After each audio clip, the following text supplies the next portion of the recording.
Je vais enfin, avant de répondre à vos questions tout de même, puisque je n'ai pas eu l'occasion en direct de m'exprimer sur ce sujet, faire avec vous un petit bilan de l'élection de Villeneuve-sur-Lot, hein, qui a été, je crois, un grand succès, comme je l'ai dit dans mon communiqué du Front National.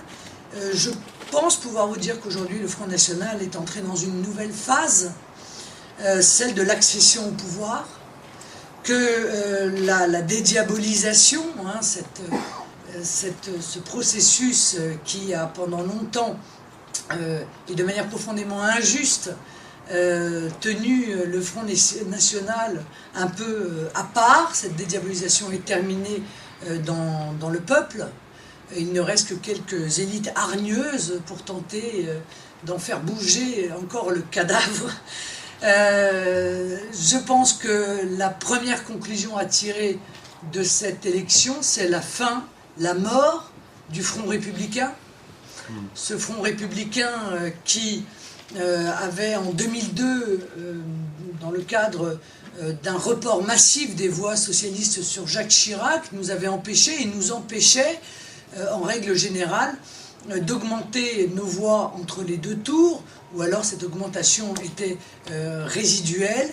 Et bien celui-ci a explosé en plein vol, puisque maintenant, pour la deuxième fois, dans une élection partielle, alors même que les élections partielles sont toujours très difficiles pour le Front National, eh bien, nous avons obtenu des hausses absolument spectaculaires entre les deux tours, arrivant, selon les circonstances, entre 46,5 et 48,5 des voix.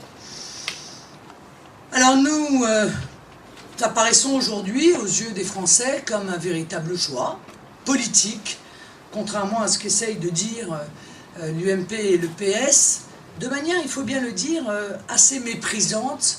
Nos électeurs ne votent pas par peur, ils n'ont peur de rien, ils ne votent pas par colère, ils votent parce qu'ils sont en désaccord avec les propositions communes de l'UMP et du PS et qu'ils sont en accord avec le projet du Front National, qui trouve que le Front National est un parti moderne, intelligent, qui apporte un vrai travail, qui contribue de manière essentielle au débat politique, qu'il est un mouvement audacieux. Et j'ai le sentiment que les commentaires qui sont faits sur justement cette professionnalisation, sur cette capacité à parler de tous les sujets, sur cette offre politique globale que représente aujourd'hui l'offre politique du Front National, sur la cohérence de notre programme, eh bien, ces analyses se font de plus en plus fréquemment.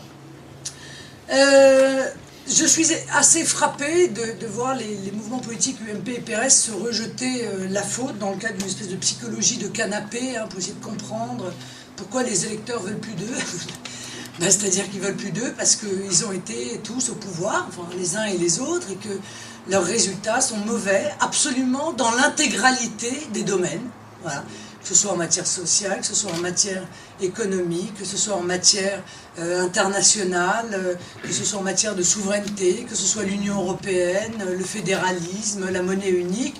Tous les résultats qui ont été apportés par la gouvernance UMP et la gouvernance PS sont absolument, tous ces résultats sont absolument déplorables. Alors quand on n'a plus d'arguments, on cherche à surfer sur la peur du Front National, hein. Et c'est là qu'on voit la longue litanie des déclarations des uns et des autres, en disant « oulala, le Front National c'est dangereux, oulala, on ne sait pas quels cataclysmes vont mener ces idées », moyennant quoi on s'aperçoit que ce sont eux en réalité qui surfent sur une peur qui est tout à fait fantasmée, tout à fait virtuelle. Ce discours-là ne passe plus.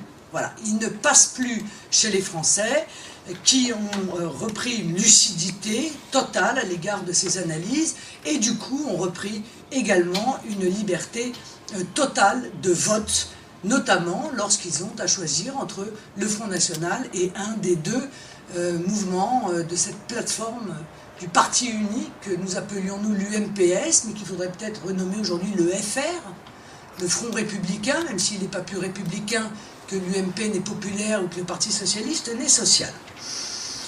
Alors, il va sans doute se produire ce que nous appelons nos vœux, hein, c'est-à-dire que nos succès, maintenant nos succès multiples, et j'allais même dire récurrents, invitent les Français de plus en plus à aller se documenter sur la réalité de nos propositions.